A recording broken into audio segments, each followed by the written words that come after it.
மரண நீரூற்றும் இருக்கிறது.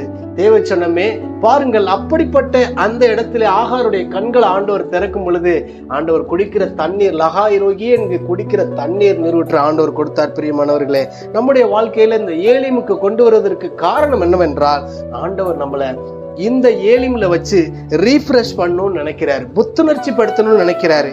இரண்டாவது, ஆண்டவர் நம்மளை ஸ்ட்ரென்தன் பண்ணணும்னு நினைக்கிறார், பலப்படுத்தணும்னு நினைக்கிறாருங்க.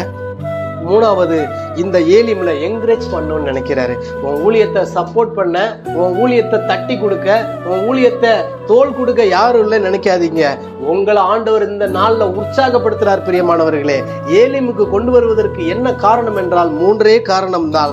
உங்களை புத்துணர்ச்சி படுத்துறாரு, உங்களை ஸ்ட்ரென்தன் பண்றாரு, உங்களை என்கரேஜ் பண்றாரு, உங்களை ஆண்டவர் உற்சாகப்படுத்தி மென்மேலும் ஆசீர்வாதங்களை சுகந்தரிக்கும்படியாய் செய்வார். பிரியமானவர்களே, தேவச்சனமே, இன்றைக்கு கர்த்தர் உங்களுடைய வாழ்க்கையில